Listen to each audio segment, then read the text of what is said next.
Muito bem. Primeiro me apresentar, tá? Eu sou o professor Cleverton Costa, eu sou engenheiro civil, professor universitário há mais de 10 anos, dentro da mestre, né, em estruturas, tá? Dentro da profissão engenharia civil, propriamente dito, eu tive escritório de cálculo por um bom tempo, então fui calculista estrutural, tá? Projetista e calculista estrutural. Me aventurei na construção civil como construtor, tive uma pequena construtora também por alguns anos, calculista por mais de 10 anos. Construtora num período de uns 6 anos, e há 2 anos que eu sou funcionário público, além de professor, como engenheiro civil mesmo, na Prefeitura Municipal de Aramina, no estado de São Paulo. Tá? Desde que eu tomei posse lá nesse cargo, eu abandonei a parte do cálculo estrutural e do projeto e da construção. Agora, fico só na parte como engenheiro da prefeitura e como professor de vocês, tá? Eu sempre me confundo, e aí eu preciso da ajuda de vocês para que a aula seja a mais proveitosa possível, no seguinte quesito: eu tenho dificuldade em lembrar que curso que é esse, se é arquitetura, se é engenharia ou se é design. Quem pode me dizer?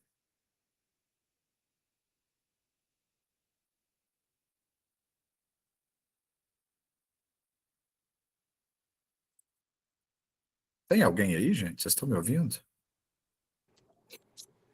Oi, professor, é arquitetura. Arquitetura. Muito bem. Por que eu pergunto sobre isso? Não é à toa, e obrigado, tá? Não é à toa. É para que eu realmente conduza a aula voltada para os interesses de vocês, né? Fosse engenharia, eu ia falar sobre o cálculo estrutural. Não é o interesse de vocês a parte de cálculo. O interesse de vocês é sobre a materialização. Então, era isso que eu queria saber, tá? Isso que eu queria saber. Então, vamos lá. Tudo bem. Quando a gente fala sobre tecnologia de construções, eu chamava muito isso nas reuniões que eu fazia de materialização. Qual é o material no qual você, arquiteto, propõe com que esse projeto utilize para que ele exista? E para você materializar, você tem que conhecer as opções que você tem. E essas opções, quando eu pego a arquitetura e fraciono ela em pedaços, tá? Eu estou fracionando urbanismo, estou fracionando projetos residenciais, sejam eles de habitação unifamiliar ou multifamiliar, sejam pequenas casas ou sejam grandes edifícios. Nesse ponto, nesse momento, o arquiteto ele tem que conhecer muito afinco quais são as possibilidades que ele tem e quais são mais adequadas a cada uma das situações. E aí, é claro que essa informação que eu acabo de passar para vocês é altamente genérica. E aí, sim, para isso que quando eu fui convidado a dar essas aulas para vocês, é nesse ponto, então, que eu me proponho desbastar. É essa mata que nós vamos desbastar. É deixar de ser genérico e tentar ser específico, para que vocês levem dessa disciplina mais do que simplesmente aqueles conceitos do que é cimento, o que é pasta, o que é agregado, não sei o que, de fundação e fundamental. Bom, esse é o princípio aonde eu quero chegar e aonde eu queria atingir. Então, muito bem. O que há de mais comum, o que há de mais convencional dentro de sistemas construtivos? Não há dúvida, não resta dúvida, e eu estou falando não só de Brasil, tá? Estou falando de América Latina como um todo, por onde andei, por onde pude perceber.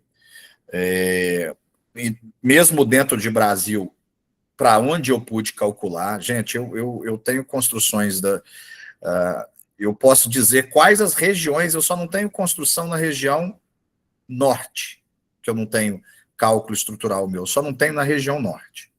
No resto, em todas as regiões do Brasil, em quase todos os estados do Brasil, eu já pude ter a oportunidade de trabalhar. Então, eu falo, sem sombra de dúvidas, quando eu falo trabalhar, projetar.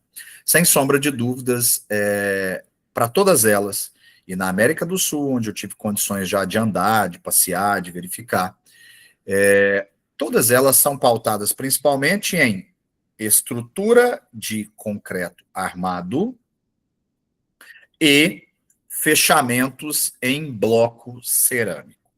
Então, estrutura de concreto armado são estruturas que são regulamentadas no Brasil por uma norma chamada NBR 6118, cuja a última versão é de 2024, a última revisão. Não mudou quase nada da 2014, mas temos aí. E temos o fechamento cerâmico, que na maioria das vezes é feito por tijolo de furos na horizontal, né? O famoso tijolão, aquele com 6 ou com 8 furos. Então, isso foi não posso falar uma briga, mas foi um quesito que até hoje eu trato disso muito no presencial, com as turmas de arquitetura no presencial, muito. E tratei muito profissionalmente a respeito disso com arquitetos profissionais e de grandes escritórios, renomados escritórios no Rio de Janeiro, renomados escritórios em São Paulo. E eu vou só fazer um parênteses aqui para explicar o porquê da onde eu estou tirando isso. Eu me especializei numa espécie de cálculo estrutural, além do convencional, que é um cálculo estrutural para paredes de concreto e isopor, que ela serve a uma parede tanto estrutural, mas que possui também uma alta capacidade de proteção térmica, né? Baixa transmitância e alta capacidade de proteção contra ruídos, né? Então, a baixa transmissão de decibéis. E aí, esse modelo estrutural, essa tecnologia construtiva, é chamada de... tem o ICF e tem o iForms, tá? Eu trabalhei com os dois, mas por muito mais tempo com o ICF. O ICF é Insulated Concrete Forms, né? Formas de isopor, ou de EPS, na verdade, né? Propileno, forma de propileno para concreto. E elas são formas incorporadas, tá? E aí, pronto. Quem tiver... eu já não trabalho mais com essa empresa, né? Eu já acabei de falar para vocês que eu passei o escritório para meus ex-sócios.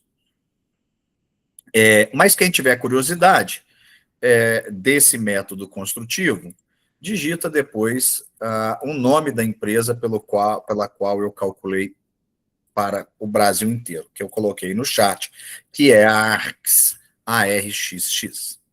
Muito bem. Qual era a bronca, então, voltando para o caso da arquitetura? Eu não tenho certeza, mas me parece que existe um padrão, uma normativa bem antiga, em que o arquiteto ele segue fielmente, que é desenhar a parede com 15 centímetros de espessura. Primeiro ponto. Parece que vai desenhar a parede, tem duas paredes, ou ela é 15 centímetros de espessura, ou ela é 20 centímetros de espessura. Como se os materiais de construção e as tecnologias construtivas girassem em torno dessa espessura. O que acontece é que, na grande maioria das vezes, isso não é problema.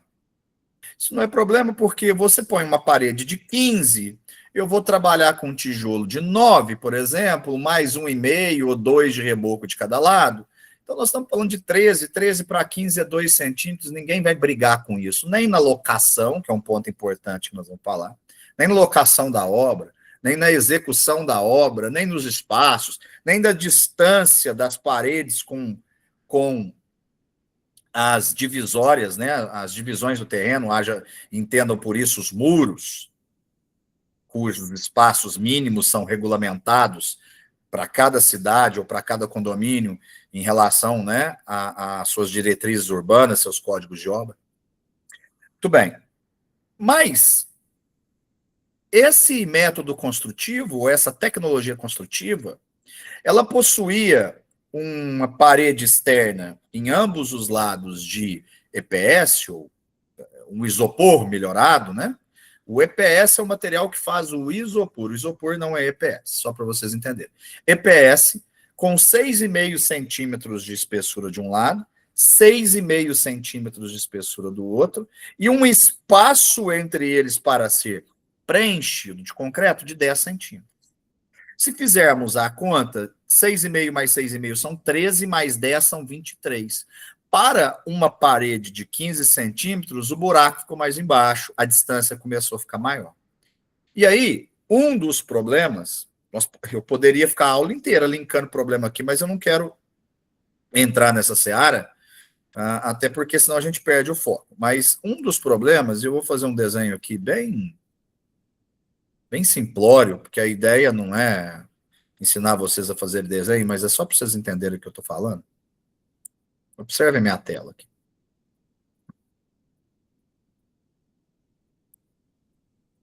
Pronto. Vejam vocês.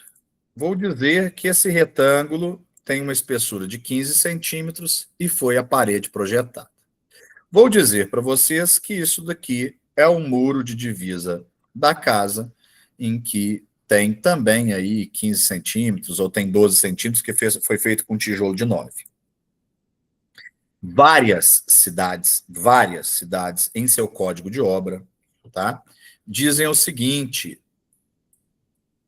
que a distância entre a face externa da parede da casa e a face externa do muro tem que ser maior ou igual a 150 centímetros. 1,5 metro, tá?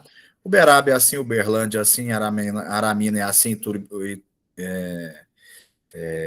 Igarapava é assim, Buritizal é assim, Ituverava é assim, São Paulo, capital, é assim, Rio de Janeiro é assim, Vitória é assim, Curitiba é assim. O resto eu não vou ficar chutando, que eu não lembro. Se tiver alguém dessas cidades, se eu falei alguma coisa errada, sinta-se à vontade para me corrigir. E aí, o que acontece? Você foi lá no projeto e desenhou a espessura dessa parede com 15, que eu chamo isso de piloto automático. Você foi lá no piloto automático, não materializou, não pensou na tecnologia que você ia utilizar e desenhou de maneira genérica uma parede com 15. O que acontece quando o calculista, e não sou só eu não, tá? Quando todos os calculistas, para respeitar a arquitetura, o que a gente faz? Como é que a gente lança a estrutura? A gente pega um projeto arquitetônico, eu não vou deixar para abrir projetos nas próximas aulas, para não ficar travando muita aula. A gente pega um projeto arquitetônico e a gente acha o eixo da parede. Gente, o eixo é o centro, é o baricentro, tá? A gente pega o eixo da parede e aqui eu jogo minha viga, eu lanço minha viga, eu lanço meu pilar interno, eu lanço todas as estruturas que tiverem aqui. Respeitando sempre os 15 centímetros. Então, se eu tenho uma parede de 15 centímetros, eu sei que eu tenho que ter uma viga menor ou igual a 15 centímetros. E quando ela tem que ser menor do que 15 centímetros? Quando, muita atenção nisso, quando o elemento estrutural não aparece. O que eu estou querendo falar com isso, gente? O que eu estou querendo falar com isso? A maioria dos projetos arquitetônicos que vocês pegam, e aí eu preciso olhar para vocês, senão fica um negócio meio esquisito para mim. A maioria dos projetos arquitetônicos que vocês pegam, vocês vão perceber que não aparece viga, não aparece pilar, é simplesmente as paredes. Então, se o calculista, ou o construtor, ou o próprio arquiteto, quem estiver olhando, se ele vê só parede, o que se entende? Olha, calculista, suma com os elementos estruturais dentro das paredes. Eles têm que ficar embutidos. Não é bem assim? Então, por isso que eu falei para vocês que eu tenho limite de largura de elemento estrutural conforme a parede. Eu já sei que vocês já devem ter ido em construções, não quero classificar, mas em que não foi dado muita atenção a esse tipo de coisa, e vocês veem que a parede é mais fina do que a viga. Às vezes você vê em cima, chegando perto da laje, engrossa aquela viga. Ou então você vê pilar saindo para fora de parede. Isso é horrível. Isso descaracteriza a arquitetura. E não é esse o trabalho do engenheiro. Não é esse o trabalho do estrutural. Então, voltando aqui.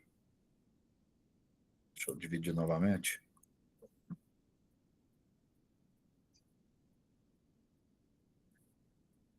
Voltando aqui, eu vou dizer que essa daqui seja a seção transversal da minha viga.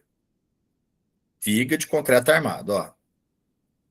2 ferros negativo aqui, 3 no positivo aqui, o estribo e etc. Qual que é a largura convencional dessa viga se ela tiver embutida? Qual é essa largura dela? Essa largura normalmente é igual à largura do tijolo. Por quê? Porque na hora que eu colocar o tijolo aqui embaixo, todos os furos aqui, na hora que eu assentar os tijolos aqui embaixo, o que tem que acontecer? A camada de reboco tem que passar por cima tanto da viga como do tijolo. E se eu tiver variação na espessura entre o final da camada de reboco e o final da camada de tijolo e o final da camada de reboco e o final da camada da viga, o que acontece? Como reboco é uma camada fina, professor, mas eu já vi reboco de 3 centímetros, continua sendo uma camada fina. Como o reboco é uma camada fina, ele sofre muitão com a dilatação térmica, DT. Ou então a variação de temperatura, que é em função da variação de temperatura, né? F de X, ou seja, a dilatação térmica é função da variação de temperatura. O que acontece quando eu tenho mais espesso e um menos espesso? Acontece, ó, vai aparecer sempre trincas ou fissuras na ligação da alvenaria com encunhamento na viga. Nós vamos falar na próxima aula de encunhamento. Aqui é um problema. Então, aqui nós temos um grandíssimo problema. Portanto, tenta-se escolher a largura do tijolo a mesma largura, aliás, a largura da viga, a mesma largura do tijolo. Então, vamos fazer um ponto e vírgula aqui, depois nós vamos voltar na questão do tijolo. E aí, o que acontece quando esses projetos do piloto automático têm paredes de 15, e nesse caso concreto, que eu estou voltando lá no exemplo do ICF, cujas paredes têm 23 centímetros, o que acontece? A gente lança no eixo. Se eu lançar no eixo, o que eu tenho? 23 dividido por 2 dá 11,5 para um lado e 11,5 para o outro lado. Fora isso, eu vou ter mais uma camada de aproximadamente 2 centímetros de reboco de cá, 2 centímetros de reboco de cá, que isso deu, então, 13,5 centímetros de parede para um lado, 13,5 centímetros de parede para o outro. Não. Se eu dividir 15 no meio, 15 no meio são 7,5 centímetros. 13,5 menos 7,5 são 5 centímetros. Se essa casa está no limite dos 150 centímetros, o que nós vamos fazer? Nós vamos ter apenas 145 centímetros. Então, a gente não respeitou o distanciamento exigido, por exemplo, código de obra, exigido numa diretriz municipal, tá? Seja ela eu esqueço esse termo, eu acho que meu cérebro tem algum problema com esse termozinho. Nós estamos, inclusive, criando essa legislação, que é a Eu vou lembrar, que é a diretriz geral para a cidade, para aproveitamento de terreno, afastamentos, etc. Olha, gente, você sabe que não foi por esse motivo, não foi culpa do arquiteto, foi culpa minha. Mas deixa eu contar um caos rápido para vocês. Aqui em Uberaba, lá no condomínio Dama 2, na Rua do Holandês, nós marcamos a fundação errado, foi aproximadamente 7 centímetros.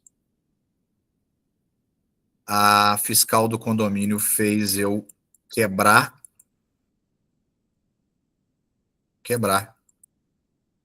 um pedaço do muro onde fazia divisa com a casa, fazer um reboco mais fino para dar os 150.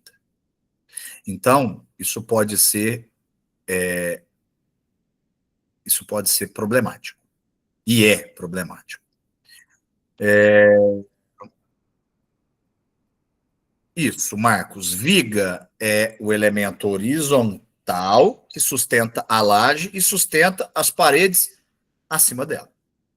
Certo? Eu vou mostrar aqui para você isso daqui de maneira bem tranquila. Quer ver? Depois eu volto o zoom. Só quero chegar num ponto aqui.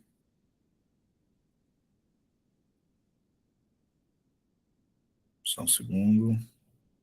Tem algum momento que tem uma distribuição de cargas aqui bem bacana.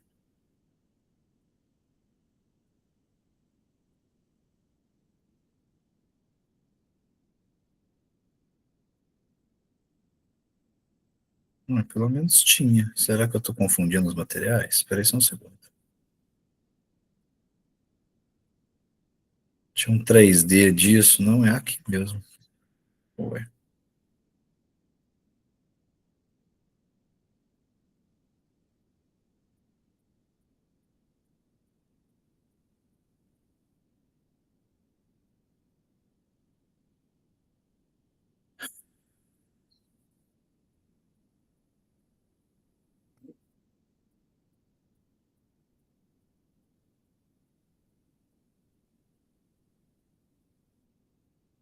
Isso é uma apostila de cálculo, tá?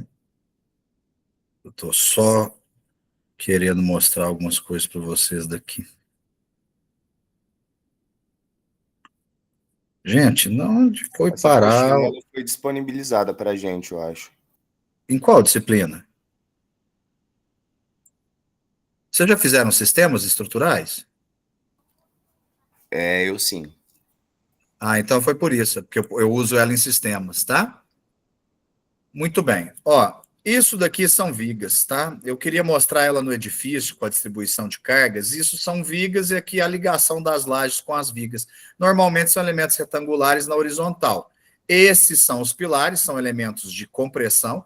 A viga é um elemento que resiste ao esforço de flexão, preponderantemente, e ao esforço de cisalhamento de maneira secundária. Os pilares são elementos que são comprimidos prioritariamente, algumas vezes tracionados, então são comprimidos e fletidos. Quando são tracionados, são chamados de tirantes, mas a grosso modo são pilares. E aqui as fundações, né? Nós vamos falar também de fundações hoje. Muito bem, respondendo aí a parte da pergunta. Então, o que acontece? Eu contei o caso para vocês, esse espaçamento aqui pode dar diferença. Professor, então por que você não joga para o lado de dentro? Posso até jogar. A parede é de 15, ela vai acabar com 23 mais 4, 27,5, né? 27. 27. Se aqui tem 15, se eu jogar a face da parede com essa face da parede que vocês desenharam no projeto arquitetônico para manter 1,5 metro aqui, o que acontece? Eu tirei 12 centímetros do cômodo. E se eu fizer isso do outro lado, na verdade, eu diminuí o interno dessa casa em 24 centímetros. Ou seja, 1/4 de metro. Se eu pegar toda a área dela, parece às vezes bobagem, mas se eu pegar toda a área da casa, vamos fazer uma casa retangular que é bem mais simples. Falar que essa casa tem 8 metros por 15 metros. 8 vezes 5, 40, vão 4, outro vezes 1, 120 metros quadrados, então. Se eu tirar aqui 24 centímetros, vão ser 7,76 vezes 15. 7,76 vezes 15. 116,4. 116,4 metros quadrados. Ou seja, eu tirei aí 3,6 metros quadrados dessa casa. O equivalente a um pequeno corredor, né? Concorda comigo? O equivalente a um pequeno corredor? Perdemos um pequeno corredor somente pela ausência de materialização do arquiteto. Então, falha gravíssima. Falha gravíssima, certo? É isso que eu estou tentando dizer para vocês. Gravíssimo. E não tem como determinar isso na obra. Na obra é só contornar, não tem muito mais o que fazer. Então, vamos lá. O sistema convencional é o concreto armado. Então, eu gostaria que, quando vocês fossem escolher o concreto armado... E o concreto armado, gente, ele é utilizável em quase tudo, tá? Em quase tudo. Se você não tiver vãos extremamente grandes, e eu estou falando extremamente grandes, maior de 10 metros, se não tiver vãos muito grandes, o concreto armado ele serve para todos os tipos de construção. Então, é por isso que 90% das construções do Brasil são pautadas em concreto armado. E aí, algumas regrinhas aqui, mesmo em termos de tecnologia das construções, aí eu já vou entrar nas componentes do concreto, né? Porque isso vocês veem em sistemas, essas regrinhas, então não vou me apegar muito nisso. Vou pegar mais na composição do concreto, mas vamos que vamos. Se você, como eu falei, o concreto é aplicável aí a quase todos os tipos de edificação, com exceção dos grandes vãos, ou de quando você precisa de celeridade, e aí nós vamos falar isso na terceira ou quarta aula, quando eu falar de estrutura metálica, né?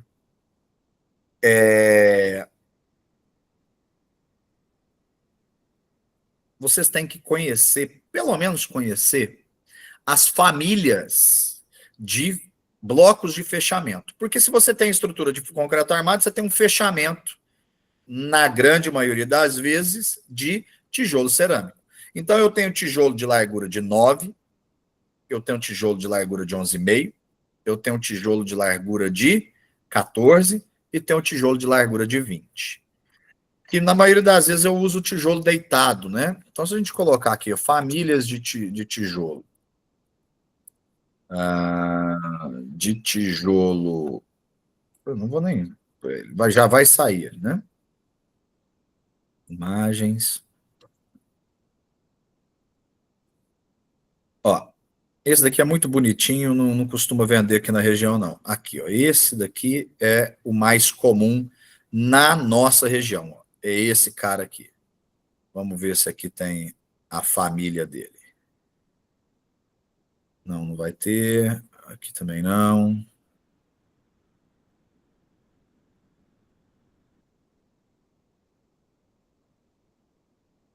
Gente, enfim, eu sei de cor, eu vou falar por aqui, depois procura. Eu tô falando da largura, ó, vocês veem meu mouse, é daqui até aqui, porque o tijolo é de furos horizontais, você assenta ele desse jeito. Você tem aqui o tijolo de 9, muito usado para casas mais simples de um pavimento só. Então, ponham isso na cabeça. Aqui, lembra que eu falei na aula que é altamente genérico que está na página de vocês aí? Essa estrutura, não sei o que, essas composições, que eu queria que essa aula fosse menos genérica e mais aplicável. Então, muito bem. Aqui, tijolo da família de 9. Tijolo de 9 de largura. Onde se aplica? Em casas mais simples, de um pavimento. 2 pavimentos, já não se aplica esse tijolo, caso o engenheiro construtor ou o engenheiro calculista tenha juízo. Se não tiver juízo, pode até fazer. mas se tiver juízo, não faz. Por quê? É proibido por norma. Tá? A NBR, vocês não precisam decorar isso, mas precisa decorar o tijolo de 9, isso, pelo amor de Deus, né? A NBR 6118, ela fala o seguinte: não poderá haver elemento estrutural, pilar, com largura menor do que 14 centímetros. Então, a 6118 nos obriga a que o tijolo, espessura mínima, seja 14 centímetros, ou então vai ter aquele problema do reboco que eu contei para vocês. Porém, entretanto, todavia, veio uma norma depois, não depois da última revisão da 1018, mas depois de 2003, da primeira versão da 2018, da 6118, que substituiu a NB1 de 71, veio uma norma 15.575. Essa norma aí, se vocês não leram ela, vocês estão vivendo errado. Como diz aí a moda agora de falar, né? Vocês estão vivendo errado. Anotem isso aí. NBR 15575. Essa é a norma que tem os requisitos básicos de projeto e aceitabilidade de construções. É ali que você vai tirar o que é aceitável e o que não é aceitável. Quanto tempo eu preciso para pintar uma casa, senão eu perco a garantia da pintura? Quanto tempo eu preciso para trocar telhado, senão eu perco a garantia da estanqueidade? De quanto em quanto tempo eu tenho que desentupir calha, senão eu perco qualquer tipo de garantia de estanqueidade e vazamento por causa de calha? Quanto tempo, de quanto em quanto tempo eu posso processar, por exemplo, o construtor, caso o meu piso venha a lascar? Está tudo na 575. Pois não, Luciana? Boa noite, professor. Você pode repetir para mim, por favor, o número? Vou escrever aqui, ó. NBR, depois eu vou olhar. 15.575, tá aí, ó. 15. Pus no chat. 575? Isso. Obrigado. Nada. Luciana, ela tem 5 partes, tá? Uhum. Ela é parte 1, parte 2, parte 3, parte 4. 1 é coberturas. Eu não lembro, não vai ser nessa ordem, eu não sei a ordem, mas uma é sistemas de cobertura, outra sistemas de vedação e cobertura, a outra é estrutural, a outra é arquitetônica, a outra é... vamos colocar aqui, ué. Peraí que eu vou colocar aqui, eu vou falar exatamente. NBR 15.575.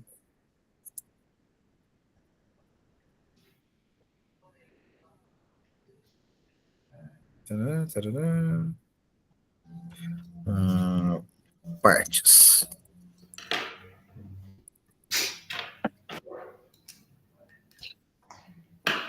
1. Requisitos gerais. 2. Sistemas estruturais.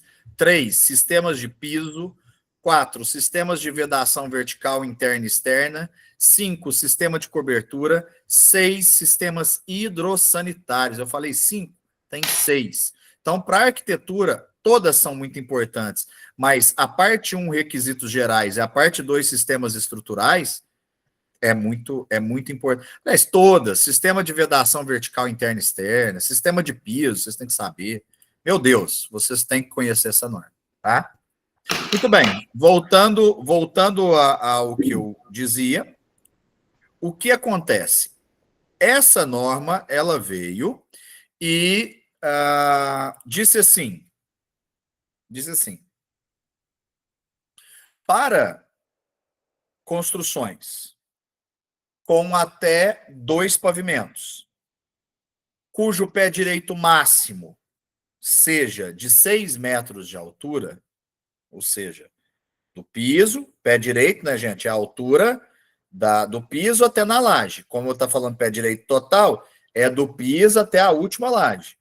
Se ela tiver 6 metros ou menos de altura, você pode desconsiderar os requisitos mínimos que reza a 6118. Isso implica em dizer que o seu pilar não precisa mais ter o mínimo de 14 de largura. Se o seu pilar não precisa ter o mínimo de 14 de largura, você não precisa trabalhar mais com tijolo de 14 de largura.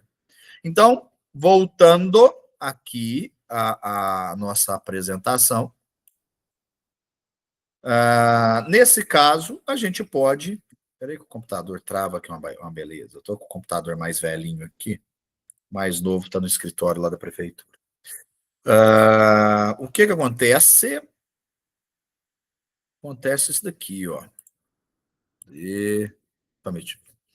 Aí eu posso trabalhar com tijolo de 9. Então, eu vou repetir pela última vez: tijolo de 9, construções de um pavimento mais simples. Tá? E aí, quais são as dimensões? Ele tem 9 aqui, ele tem ou 19 ou 29 nesse sentido, tá? Tem duas famílias. E aqui ele tem 19 de altura. Então, ele é 9 por 19 por 19 ou 9 por 19 por 29. Tá? Vai depender da fabricante. O próximo é o 11,5 de largura. Esse 11,5 é o que chega mais perto da parede que vocês desenham no piloto automático, que é a parede de 15 centímetros. Porque se a gente pegar 11,5, vamos arredondar para 12, né? Porque a argamassa de assentamento sai um pouquinho para fora, acaba, se a gente pegar o espaço mesmo, ele vai acabar ocupando um espaço de 12 centímetros. Para 15, sobrou quanto? 3. É um reboco fino de 1,5 de um lado e um reboco fino de 1,5 do outro, que seria o mundo perfeito. Deixa eu falar para vocês, o mundo perfeito é o reboco com 1,5 centímetro de espessura. Mas isso não existe. As paredes têm que estarem muito bem aprumadas. Aprumado, gente, é aquela medida que você olha na vertical para ver se ela não está inclinada, ou usando uma ferramenta chamada prumo. Espero que vocês estejam me vendo, porque minha tela trava toda hora. Essa ferramentinha aqui, ó, você encosta na parede e solta ela, ó, tá vendo aqui? Isso é um prumo. Isso é para verificar se a parede está ou não está aprumada. Como, das vezes, você não vai conseguir um prumo perfeito, vai ficar difícil de você sempre conseguir ou ter aí esse reboco de 1,5 centímetro. Só um minuto, moçada, fica travando. Tá normal, obrigado. Para mim, trava que é um inferno. Muito bem. Qual a próxima família de tijolo? E onde é usado, né? Peraí, o mais importante isso daqui é onde é usado, né? Aonde você usa o tijolo de 11,5? Edificações até 2 pavimentos, edificações térreas de um padrão melhor e edificações de 2 pavimentos, quaisquer seja o padrão, porque não necessariamente porque é 2 pavimentos que o padrão é alto, né, gente? Às vezes pode ser até, não pode ser unifamiliar, né? A residência pode ser dividida, então, e ter 2 pavimentos. Então, mais simples, de 2 pavimentos do 12, mais requintadas, até melhor, às vezes, o 14. E aí o 12, e casas térreas melhores, usa-se o 12. Melhores assim, né? Mais caras, mas vocês entenderam o que eu quis dizer. Não quero fazer juízo de valor, que é melhor, que é pior. Isso é para cada um, depende de cada um. Muito bem. E aí, esse de 11,5, ele é a mesma coisa dos demais. Ele tem 11,5 de largura, ele pode ter 19 ou 29 de comprimento e tem sempre 19 de altura. O próximo que nós temos é o 14, ele tem 14 de largura, e esse sim serve para qualquer tipo de construção, inclusive prédios. Só que na maioria das vezes ele é usado em muros, eu recomendo assim, muita gente faz o muro com tijolo de 9. Muita gente. Porque a diferença do milheiro, só para vocês terem ideia, o mesmo tijolo que cobre a mesma área, né? Porque se a gente vai calcular o número de tijolos, o que a gente faz, né? A gente pega a área do muro, a área da parede e divide por esse comprimento, que eu falei que pode ser o 19 ou 29, vezes essa altura, né? É a área de fechamento do tijolo. É isso daqui que me importa. Eu já vi, já tocou campainha aqui, eu já sei que tem alguém me chamando no chat, eu já respondo. Então, se a gente está falando da mesma família, por exemplo, 19 por 19, um tijolo quadradinho, que é o mais comum aqui em Uberaba, 19 por 19, independente da espessura, a quantidade de tijolos para fechar um muro vai ser a mesma. Só que o que acontece? Como a diferença de milheiro é gritante, por exemplo, o milheiro do tijolo de 9 deve estar seus R$950. Nossa, faz tempo que eu não compro. Mas deve estar por aí, seus R$950. Vamos chutar 1.000. O tijolo de 14 deve estar seus 1.400 conto. Então, quer dizer, para cada 1.000 tijolos, e um milheiro fecha, ó, se for 19 por 19, ponto 19 vezes ponto 19, como um reboco, a gente pode falar ponto 20 vezes ponto 20. Como tem a reboco, não, a argamassa de assentamento de um lado, do outro, em cima e embaixo, A gente pode falar que essa face aqui vai ter 20 de altura por 20 de profundidade. Então, dá uma área de 0,04 metros quadrados. Se eu pegar 1 e dividir por isso, eu preciso de 25 tijolos para fechar 1 metro quadrado. 25 tijolos. 25 tijolos, então, para 1 metro quadrado. Então, 1 milheiro, dividido por 25, 1 milheiro faz 40 metros quadrados de muro. Milheiro faz 40 metros quadrados de muro. A cada 40 metros quadrados, você vai ter aí, então, essa diferença de R$ 400 no material. Eu, sinceramente, entendo toda e qualquer crise e dificuldade financeira, mas eu não entendo quando você está planejando, projetando, economizando para fazer uma obra, economias em determinados tipos de coisa. Uma delas é essa. Tá? Uma delas é essa. Vamos pegar um terreno, só para vocês entenderem, um terreno regular aí, simples, moçada. Terreno simples, vamos pegar um terreno. Peraí, que acabou o espaço. Vamos pegar um terreno aqui de 10 por 20. Nossa Senhora, que desenho ridículo. Vou pegar um terreno de 10 por 20. 10 por 20. Vou tirar o portão de 3 metros por 2,10. Vamos pegar 3 por 2,5, né? 2,10 é porta. 3 por 2,5. Vamos lá. Qual que é o perímetro? O perímetro eu tenho 20 mais 20, 40, mais 10, mais 10, 60 metros linear de muro. Um muro normalmente é 60, né? Eu vou falar um muro de 3 metros, mais seguro um pouquinho. Muro de 3 metros. Então, se eu pegar o perímetro vezes a altura do muro, isso aqui é a altura do muro, 6 vezes 3, 18. 180 metros quadrados. Vou tirar a área do portão, 3 vezes 5, 15, 3 vezes 2, 6, 7,5. Vou tirar 7,5 metros quadrados de abertura de portão, então sobrou 172,5 metros quadrados. Nós falamos o seguinte, né? 25 tijolos fecham 1 metro quadrado. Então, eu vou ter que multiplicar isso por 25, 172,5 vezes 25. Nós estamos falando de 4.300 tijolos aproximadamente. A gente fala o seguinte, a cada 100 tijolos, quebram 5. A cada 100 quebram 5. Tem gente conservadora que fala a cada 100 quebram 10, ou seja, 10% ou 5%. Eu vou falar que o pedreiro é bom, vou falar que quebra 5%. Então, eu vou somar mais 5% nisso, vezes 1,05. Nós temos 4.500 tijolos, 4 milheiro e meio. A diferença que nós falamos no milheiro é R$ 400 aproximadamente. 4 vezes e meio, R$ 400. 4 vezes 4, 16, mais 200, R$ 1.600 de tijolo.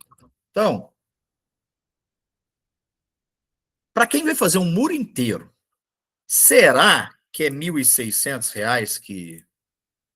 Será que é R$ 1.600? Será que essa economia vale a pena? Aí uma questão que cada um tem que analisar. Eu estou dando o toque. A Luciana, eu trabalho há 11 anos na obra civil e nunca vi uma parede completamente perfeita. E isso implica, sim, no reboco, exatamente. A Márcia fala que vendem 10, 20 e 30. 10, 20 e 30? O que é o 10, 20 e 30? 9 por 19. Ah, não. 10, 20 e 30. Entendi. O 10, 20 e 30, na verdade, Márcia, é o 9 por 19 por 29, tá? 9 por 19 por 29. No arredondamento falam 10, 20 e 30, mas se você pegar o paquímetro é pequeno, vai. Se você pegar a trena certinho, é 9 por 19 por 29, tá? Muito bem. Mas muita gente na casa de material de construção, concordo com você, vai falar que ele é 10, 20 e 30, mas é 9 por 19 por 29, tá? Muito bem, muito bem. Ok? Passa uma régua nessa questão.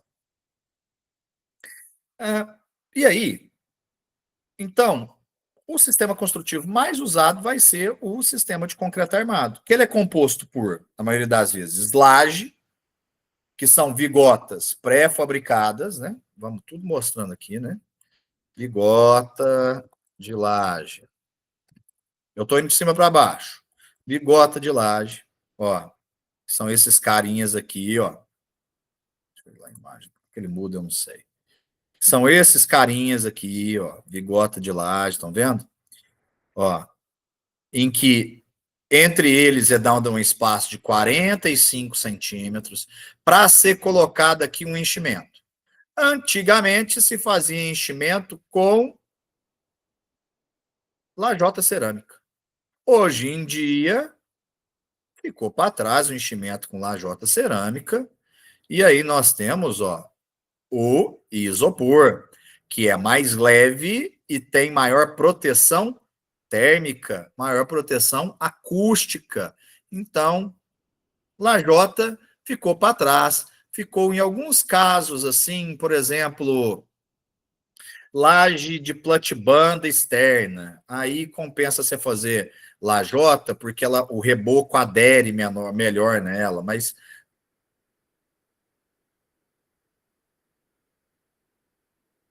tirando isso, então nós temos aqui as lajes.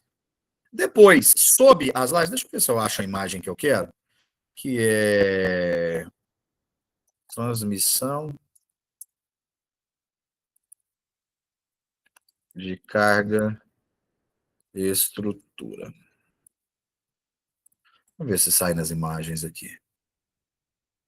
Transmissão de carga. Acharam aqui um capa chupeta.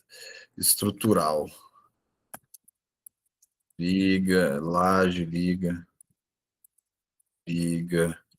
pilar, fundação. Aqui, garoto, que eu queria.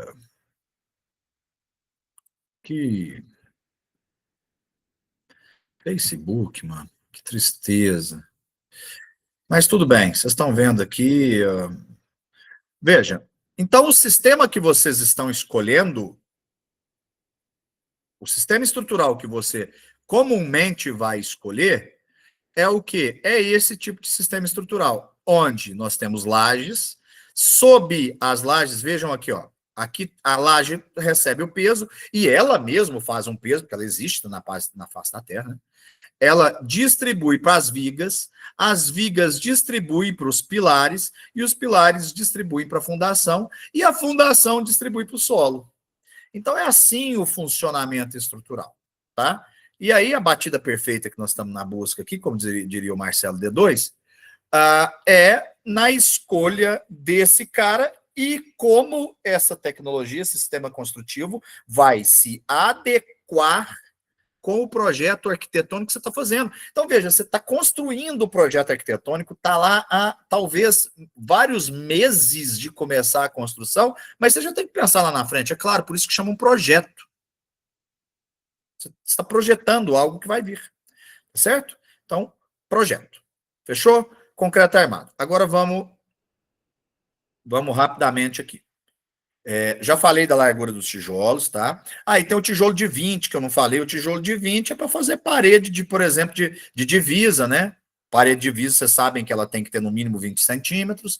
Ou então, quando você tem um banheiro de costas para o outro, um vaso de costas para o outro, você quer descer uma tubulação mais grossa, você quer colocar um nicho, por exemplo, aí você tem que engrossar a parede. Então, normalmente, né, vocês vão aprender isso, entre dois banheiros, você põe uma parede mais grossa. Mesmo se você tiver numa casa mais simples, nem que você não trabalha no banheiro com tijolo de 9, trabalha com a parede mais larga, para você poder colocar um nichinho, né? Furar a parede, colocar alguma coisa, não ficar aquela casquinha de isopor na sua parede. Fechou? Tudo bem. Como vocês acabaram de ver agora os elementos estruturais em concreto armado, nós precisamos entender como são feitos esses elementos estruturais em concreto armado, tá? O concreto armado, ele consiste no concreto propriamente dito, que pode ser feito no canteiro de obra ou então pode ser comprado, normalmente hoje em dia é comprado. O custo aproximado de 1 metro cúbico de concreto aí, deve estar em torno dos seus R$550, R$560, 1 metro cúbico, certo? Mas 1 metro cúbico enche é muita coisa, né, gente? Você pensar num pilar aí de 20 por 14, 20 por 14, 20 vezes ponto 2 vezes ponto 14, 0,028 vezes, vamos falar que tem 2,80 de pé direito, 1 dividido por isso, 1 metro cúbico enche um pilar de 20 por 14, com 3 metros de altura, 1 metro cúbico enche quase 13 pilares. Então, 1 metro cúbico não é algo ignóbil, tá? Não pode ser ignorado, tem uma boa referência. Ou você compra esse concreto bombeado, e aluga a bomba, aliás, né? Esse é o preço para você tirar no carrinho de mão. Se você precisa que ela joga lá para cima para você não subir no carrinho de mão na lata, igual fazia antigamente, além do metro cúbico do concreto, você tem que alugar a bomba lança, que é uma bomba que tem capacidade de subir esse concreto contrário à gravidade, tá certo? Chama bomba lança. A bomba lança hoje em dia deve estar em torno dos R$ 800. Uai, mas a lança é mais cara que o concreto? Mas é que você não aluga bomba-lança para 1 metro cúbico, né? Você chama o caminhão com 8 metros cúbicos. E se você precisa de mais de um caminhão, a bomba-lança é um aluguel só. Muito bem. O concreto rodado na obra, por sua vez, é um concreto cada vez menos usado. Por quê? Porque você tem um menor controle de qualidade sobre esse concreto. Para você ter ideia, se a gente for pegar a NB1 de 71, e isso eu ensino no presencial para engenharia, né? Ensino na prática de materiais de construção civil, tanto para o EAD como para isso. Se eu for fazer o cálculo na unha, para eu fabricar 1 metro cúbico de concreto, na usineira, na usina, né?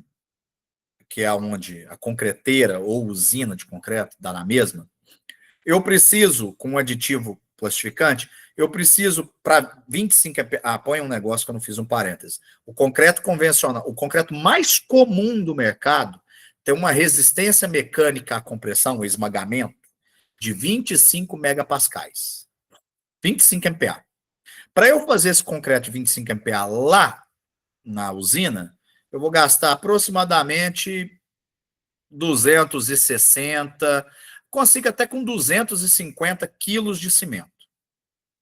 São 5 sacos de cimento.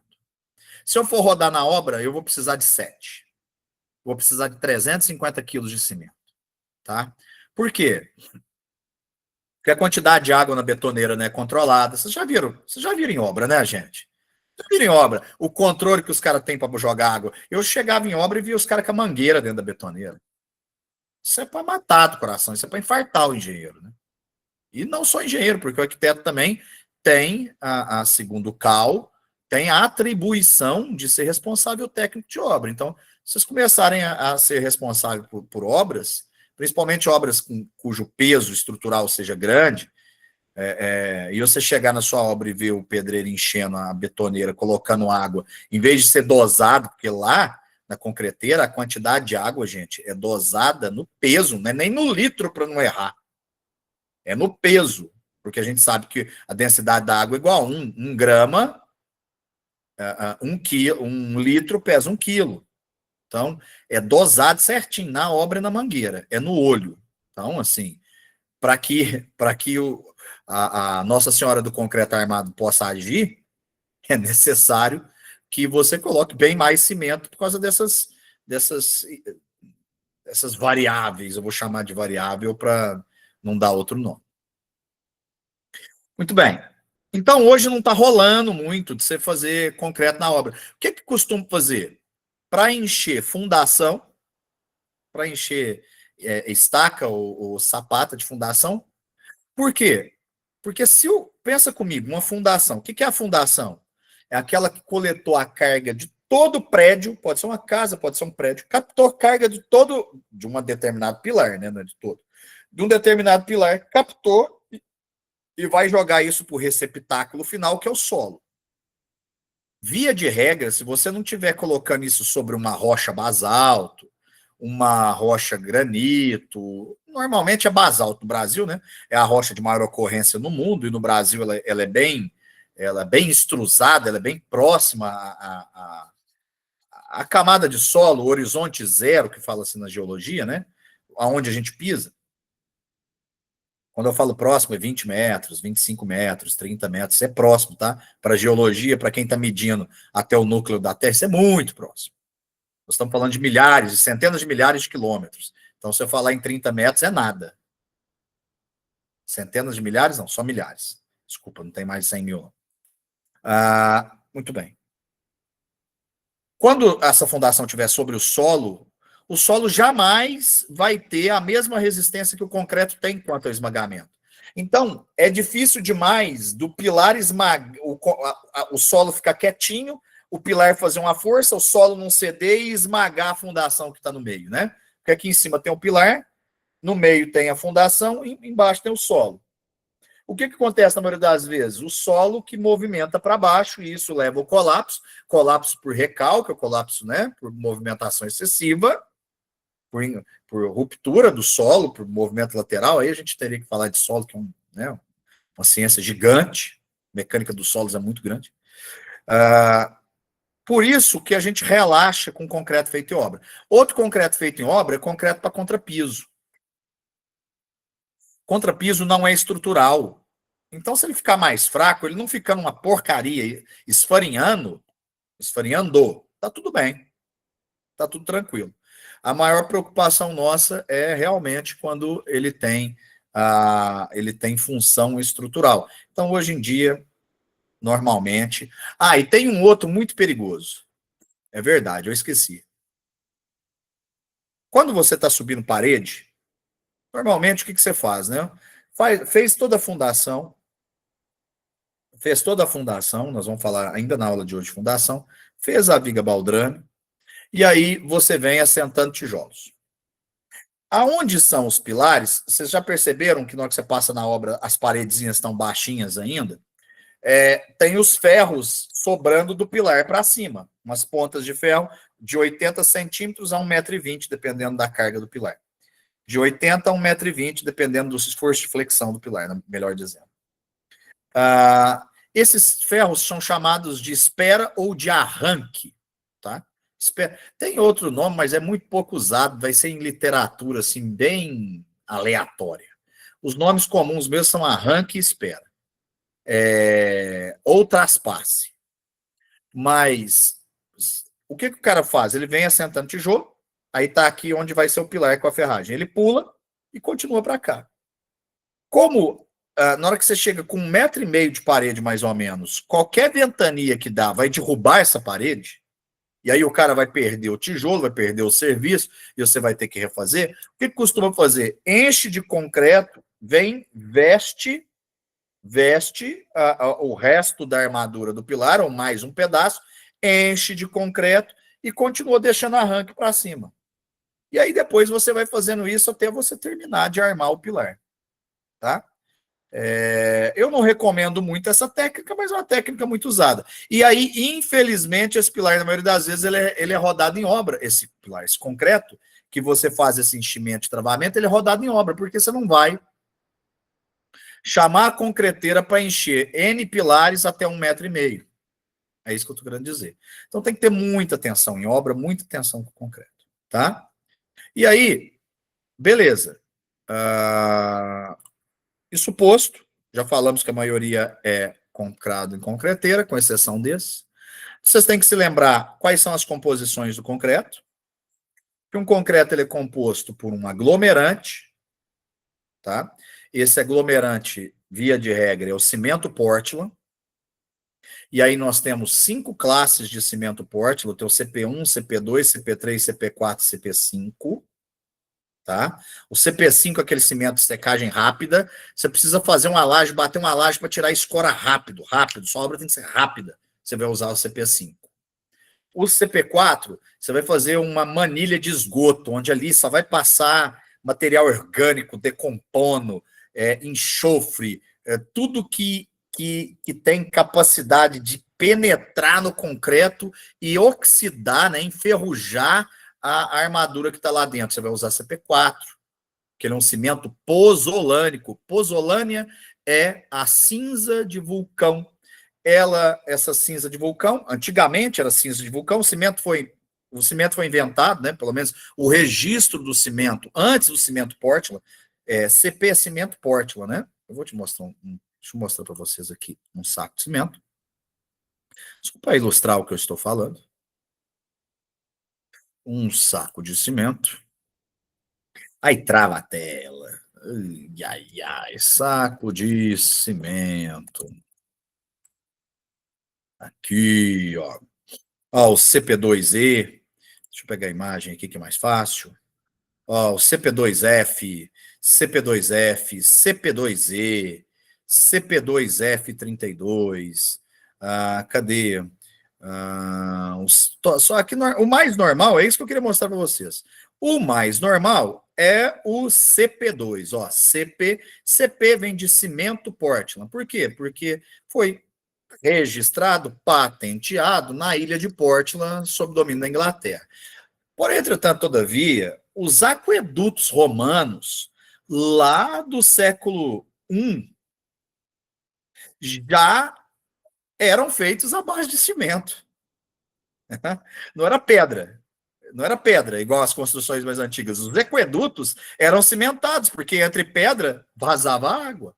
E aí, como é que eles fizeram esse cimento, gente? Esse cimento foi feito de cinza vulcânica, misturava barro com cinza vulcânica e percebeu-se que ele aderia muito bem. Então, o aglomerante é o cimento, cada tipo de cimento tem um uso, mas o principal é o CP2E, cimento Portland, classe composta número 2, composto por escória de forno, 32 MPa de resistência mínima, é assim que você lê. CP2F, cimento Portland tipo 2, que é composto por filler com 32 MPa de resistência mínima.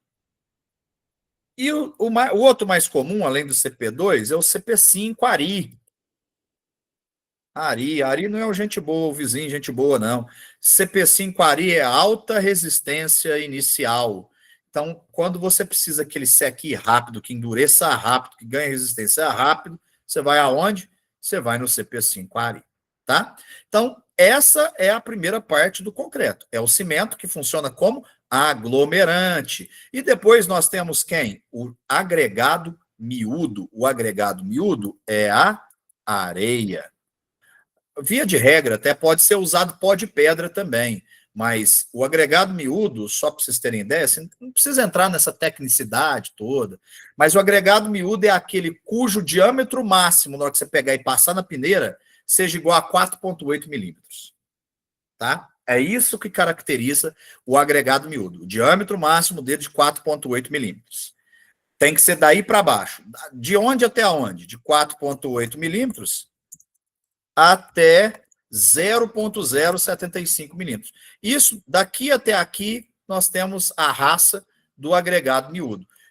Areias muito finas, próximas de 0,075 milímetros, são boas para reboco, não para concreto. Concreto a gente pega areia média, principalmente areia grossa.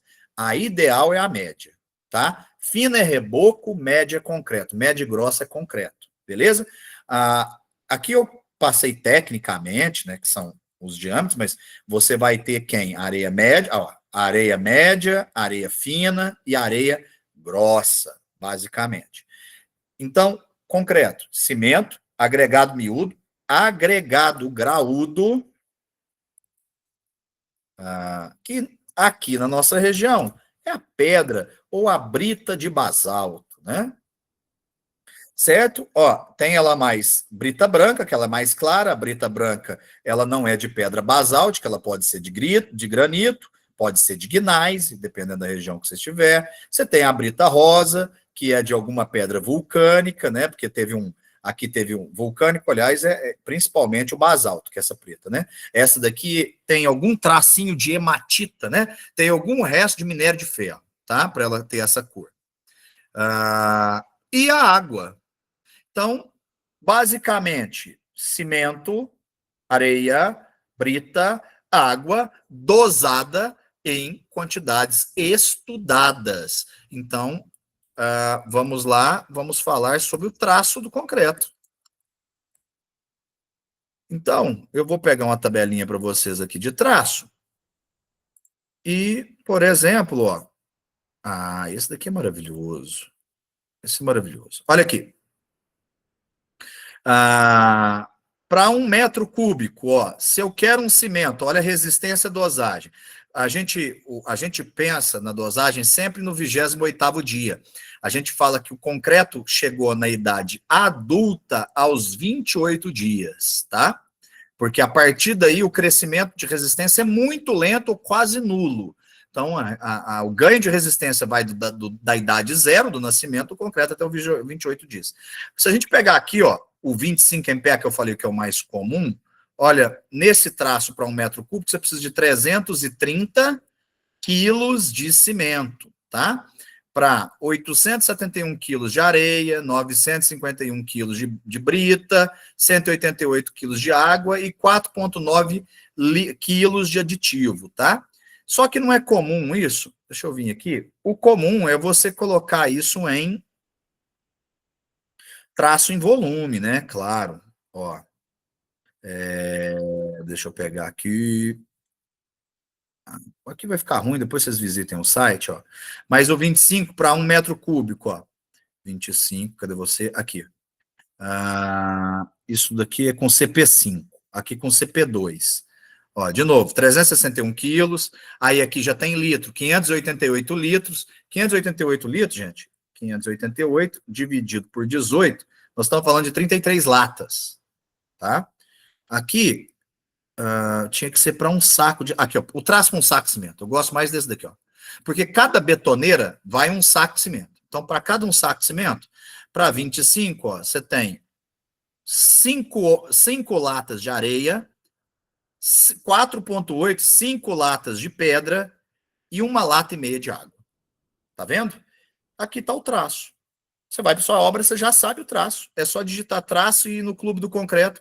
Você vai ver que para 25 MPa, o cara vai pegar, vai botar um saco de cimento inteiro na betoneira, vai colocar 5 latas, essas latas de 18 litros, lata de tinta, 5 de areia, 5 de pedra, de brita e 1,5 lata de água.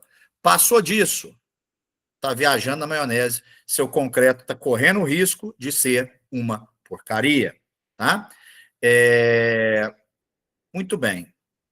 Ô, Márcia, que aula boa. Obrigado. Então, 8h40, eu tenho uma aula depois, acabou que a gente fala tanta coisa, né, que não deu tempo de falar tudo que eu queria.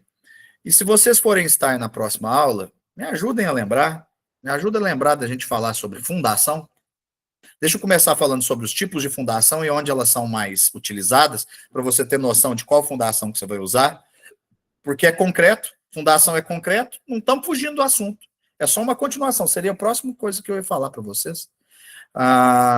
Eu, de todo coração, eu espero mesmo, a Márcia elogiou aqui, eu agradeço mesmo, isso move a gente, faz a gente melhorar cada vez mais. E eu espero que os demais tenham gostado também da aula, porque chegou nosso horário, vou parar por aqui obrigado, Luciana. Vocês vão ter mais aulas comigo, tá?